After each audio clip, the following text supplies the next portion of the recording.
मित्रांनो नमस्कार, मी करण आपलं सगळ्यांचं माझ्या चॅनलवर स्वागत. मित्रांनो, महाराष्ट्राच्या राजकारणात सध्या शेतकऱ्यांच्या कर्जमाफीचा मुद्दा पुन्हा एकदा चर्चेत आलेला आहे आणि एक मोठा वाद येत्या दिवसात आपल्याला कर्जमाफीवरून होताना दिसू शकतो असं मला वाटतंय. कारण या वादाची सुरुवात यावेळी स्वतः अजित पवारांनीच केली आहे. अजित पवार एकदा भाषण देताना 3 दिवसांपूर्वी म्हणाले की कोणत्याही प्रकारचं सोंग जे आहे ते करता येतं, पैशांचं सोंग करता येत नाही. आणि आज 28 तारीख आहे आणि येणाऱ्या 31 तारखेपर्यंत सगळ्यांनी आपल्या कर्जाची परतफेड करा. म्हणजे एकूणच सरकार कोणत्याही प्रकारची कर्जमाफी करण्याचा विचार करत नाहीये आणि कोणत्याही प्रकारची कर्जमाफी हे येत्या दिवसात सरकार करणार नाही, अशाच प्रकारचा संदेश अजित पवारांनी आपल्या त्या वक्तव्यातून देण्याचा प्रयत्न केला. आणि मग त्याचाच पुन्हा एकदा दुजोरा देताना देवेंद्र फडणवीसांनी सुद्धा म्हटलं की अजित पवारांची जी भूमिका आहे ती सरकारची सुद्धा भूमिका आहे आणि येत्या 3 वर्षांत तरी कोणत्याही प्रकारची कर्जमाफी सरकार करू शकत नाही.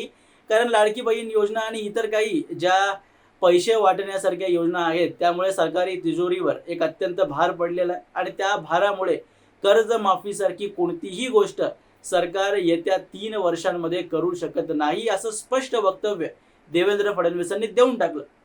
आणि मग मुख्यमंत्र्यांनी आणि वित्तमंत्र्यांनी जर अशा प्रकारचं वक्तव्य केलंय, मग सरकारने एक प्रकारे शेतकऱ्यांना दगा दिलाय, जनतेला खोटं आश्वासन दिलंय, म्हणून विरोधी पक्षातील नेते एक प्रकारे आता गदारोळ करायला त्यांनी सुरुवात केलेली. ठीक आहे, मी मानू शकतो की शेतकऱ्यांचे जे नेते आहेत किंवा इतर काही नेते असतील ते अशा प्रकारचा विरोध करतायत, मी समजतो. पण काँग्रेस आणि राष्ट्रवादी काँग्रेस पक्षातील नेते म्हणजे शरद पवार यांच्या पक्षातील नेते जेव्हा शेतकऱ्यांच्या चिंता दाखवतात, शेतकऱ्यांची आम्हाला किती चिंता आहे आणि देवेंद्र फडणवीसांनी अजित पवारांनी एक प्रकारे शेतकऱ्यांना दगा दिलाय अशा प्रकारचे वक्तव्य जेव्हा करतात, तेव्हा मला आश्चर्य होतं की काँग्रेस आणि शरद पवारांचा पक्ष जो इतके वर्ष सरकारमध्ये राहिलाय आणि शेतकऱ्यांसाठी या दोन्ही पक्षांनी आजपर्यंत एकही काम केलेलं नाही. म्हणजे आपण जर कामांची मोजणी करायला बसलो की नरेंद्र मोदी यांच्या सरकारने काय कामं केली आहेत आणि काँग्रेसने आजपर्यंत शेतकऱ्यांसाठी काय कामं केली आहेत, तर नरेंद्र मोदी यांना भेटलेला वेळ म्हणजे मागचे 10 वर्षाचा काळ आणि काँग्रेस आणि शरद पवारांच्या पक्षाला भेटलेला काळ म्हणजे जवळपास 40-45 वर्षाचा काळ, याच्यात इतका मोठा गॅप आहे. आणि दोन्ही सरकारचं काम जर तुम्ही बघाल तर शेतकऱ्यांसाठी जर काम कोणत्या सरकारने केलेलं आहे तर नरेंद्र मोदी सरकारने केलेलं आहे. आणि त्यामुळेच मी आजच्या व्हिडिओमध्ये तुम्हाला डेटा देणार आहे की हे जे आज टाहो फोडतायत ना शेतकऱ्यांच्या कर्जमाफीच्या नावाने आणि असं दाखवण्याचा प्रयत्न करतायत की याच लोकांना शेतकऱ्यांची जणू सर्व काही चिंता लागलेली आहे आणि सरकारच्या विरोधात केवळ हेच लोक आहेत जे शेतकऱ्यांची भूमिका मांडतायत आणि शेतकऱ्यांचं भलं व्हावं यासाठी हे दोनच पक्ष झटतायत, अशा प्रकारचं दाखवण्याचा एक प्रयत्न जो होतोय त्याचं जे भांड आहे मी काही आकडे देऊनच तुमच्यासमोर ठेवून फोडण्याचा प्रयत्न आजच्या व्हिडिओमध्ये करणार आहे. तर 2004 ते 14 म्हणजे या 10 वर्षाच्या कार्यकाळात जेव्हा मनमोहन सिंग पंतप्रधान होते, शरद पवार म्हणजे जाणता नेता ज्यांना म्हटलं जातं आणि शेतकऱ्यांसाठी आजपर्यंत सगळ्यात जास्त ज्या नेत्याने काम केलं असं नरेटिव्ह मीडियाद्वारे जे आपल्यासमोर बिल्ड केलं जातं, आजपर्यंत जे आपल्यासमोर दाखवलं गेलेलं आहे त्याची रियालिटी म्हणजे शरद पवार कृषी मंत्री असताना या 10 वर्षांच्या काळात 2.96 लाख शेतकऱ्यांनी आत्महत्या केलेली आहे. आणि यातही धक्कादायक आकडा 2013चा आहे, जेव्हा विदर्भात 3144 शेतकऱ्यांनी म्हणजे फक्त एका वर्षात 2013 मध्ये 3144 शेतकऱ्यांनी आत्महत्या केलेली आहे. याचा जर ॲव्हरेज काढायचं म्हटलं तर दरवर्षी जवळजवळ 29,600 शेतकऱ्यांनी आत्महत्या केलेली आहे. आणि जे आपल्याला एक प्रकारे सांगितलं जातं की शरद पवार कृषी मंत्री असताना सगळ्यात जास्त भारताचं एक्सपोर्ट हे वाढलेलं होतं आणि अनेक धान्यांमध्ये आपण पूरक ठरून ते धान्य इतर देशांना आपण निर्यात करत होतो, तेव्हा ह्याची रियालिटी हे नॅशनल सॅम्पल सर्व्हे ऑफिस जी रिपोर्ट आहे, या लोकांनी जो रिपोर्ट काढलेली होती ती रिपोर्ट याचं भांडं फोडतं. कारण रिपोर्टनुसार जवळजवळ 40% शेतकऱ्यांचं असं मत होतं की आम्हाला शेती सोडायची आहे. कारण मोठ्या प्रमाणात आत्महत्या आणि ज्या लोकांचा फायदा या सरकारच्या योजनांमुळे होत होतं ते फक्त अडतेदार मोठे मोठे शेतकरी ज्यांची 100-150 एकर जमीन असेल अशा लोकांचा फायदा होत होता. पण जे शेतकरी छोटे ज्यांची 1 एकर 2 एकर किंवा जास्तीत जास्त 5 एकर पर्यंत जमीन असेल त्या लोकांना कोणत्याही प्रकारचा फायदा शरद पवारांच्या किंवा UPA सरकारच्या योजनांचा होत नव्हता. 2008ला जी शरद पवार येऊन जाऊन सांगतात की मी कर्जमाफी केलेली होती, त्या कर्जमाफीची रियालिटी सुद्धा कॅगची रिपोर्ट सांगते.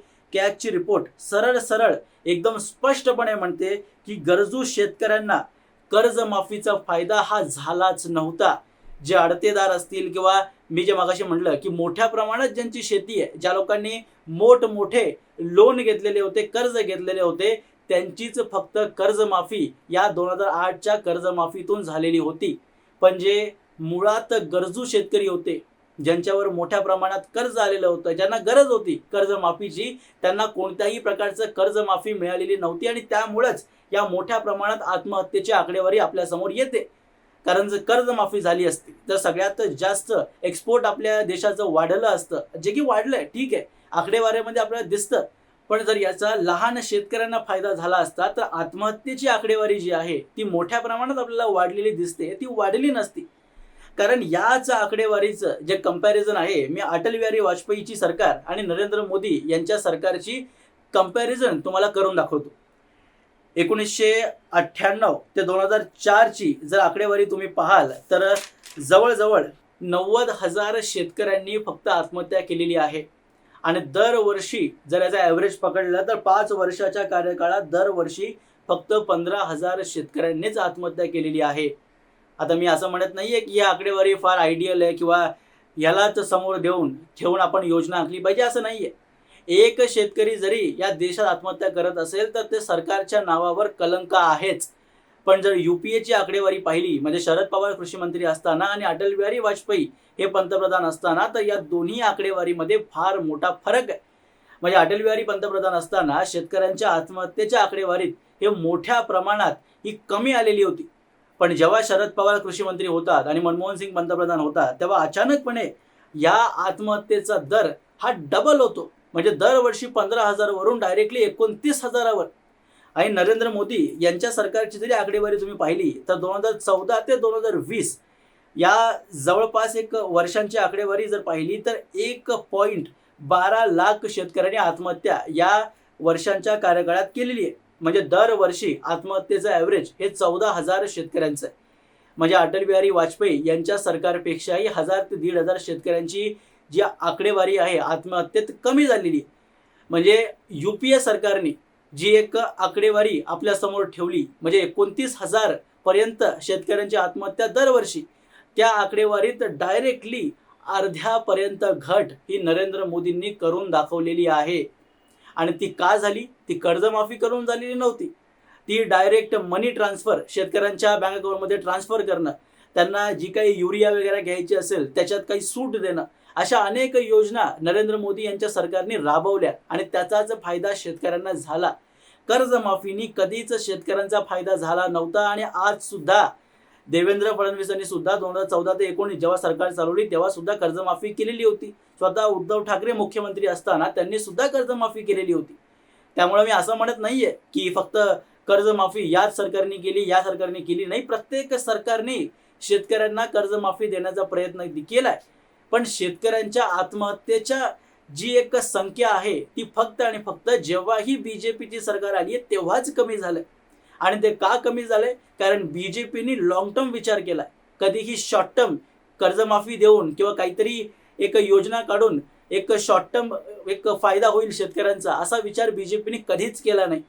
नरेंद्र मोदींनी सदैव विचार केलेला आहे की शेतकऱ्यांना येत्या 30 वर्षात 40 वर्षात कशा प्रकारे आपण शेतकऱ्याची जी उत्पन्नता आहे, जी कमाई शेतकऱ्याची आहे ती कशी वाढवू शकतो.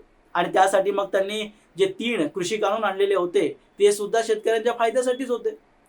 आता पंजाबचे आणि हरियाणाचे काही तथाकथित शेतकरी किंवा आडतेदार ज्यांना आपण म्हणू, ते मैदानावर आले आणि त्यामुळे मग इलेक्शन जेव्हा समोर येत होतं आणि त्यामुळे मग ते कृषी कानून मागे घ्यावे लागले होते. पण त्या कृषी कानूनमुळे शेतकऱ्यांचं मोठ्या प्रमाणात फायदा होणार होता. आणि असेच एक विधेयक आणून नरेंद्र मोदी शेतकऱ्यांची जी कमाई आहे ती वाढवण्यासाठी अनेक वर्षांपासून प्रयत्न करतायत. कर्जमाफी करून किंवा कोणतीही योजना आणून शेतकऱ्यांना कोणताही लाभ होणार नाही. कारण आजपर्यंत अनेक सरकारांनी शेतकऱ्यांना कर्जमाफी दिलेली आहे. मग काय त्या कर्जमाफीने शेतकऱ्यांची आत्महत्या थांबली का? शेतकऱ्यांची कमाई ही दुगणी झाली का? झाली आहे का? तुमच्या समोर वस्तुस्थिती आहे. शेतकऱ्यांना कर्जमाफीपासून फायदा होण्याच्या ऐवजी फक्त आणि फक्त नुकसान झालेलं आहे. शेतकऱ्याचं उत्पन्न वाढलं नाही. शेतकऱ्यांना ज्या ज्या प्रकारे फायदा होईल कर्जमाफीतून असं सांगण्यात येत होतं, अशा कोणत्याही प्रकारचा फायदा शेतकऱ्यांना झाला नाही. त्यामुळं जे आज हे कर्जमाफीच्या नावाने ओरडतायत, या लोकांना अक्कल आली पाहिजे. कारण की इतके वर्ष हे लोक सुद्धा सरकारमध्ये राहिले, सरकार चालवली आहे. या लोकांना माहिती आहे की कर्जमाफीने शेतकऱ्यांचं कोणतंही भलं हे होणार नाही, उलट शेतकऱ्यांचं नुकसानच या कर्जमाफीमध्ये निहित आहे. त्यामुळे जेव्हा हे लोक कर्जमाफीच्या बाजूने बोलतात, तेव्हा मला असं वाटतं की हे सगळेच नेते फक्त आणि फक्त शेतकऱ्यांचं नुकसान व्हावं आणि आमचा राजकीय फायदा व्हावा यासाठीच मैदानात सरकारच्या विरोधात उतरत असतात. त्यामुळं केवळ शेतकऱ्यांनी तरी आता विचार केला पाहिजे की कर्जमाफीवर आपण किती दिवस अवलंबून राहणार आहोत. जे चांगले मुद्दे आहेत, जसं की पीक विमा जी योजनामध्ये निघाली होती आणि त्याचा फायदा अनेक शेतकऱ्यांनी करून घेतला, अशा योजनांना जर अजून चांगल्या प्रकारे सरकार इम्प्लिमेंट करेल तर याचा मोठ्या प्रमाणात शेतकऱ्यांना, ज्या लोकांना अजून अद्याप फायदा झालेला नाहीये, त्या लोकांना सुद्धा या योजनेअंतर्गत फायदा होऊ शकतो. आणि जर या योजनेला योग्य प्रकारे इम्प्लिमेंट केलं तर कोणत्याही प्रकारची कर्जमाफी करण्याचं जे एक काम आहे ते सरकारला करण्याची गरजच पडणार नाही. त्यामुळे शेतकऱ्यांनी अशा योजनांचा आपल्याला जास्तीत जास्त कसा फायदा करून घेता येईल याविषयी विचार केला पाहिजे. आणि जे वेगळे मुद्दे आहेत ज्यातून शेतकऱ्यांचं भलं होणार असेल ते मुद्दे सरकारला विचारले पाहिजेत.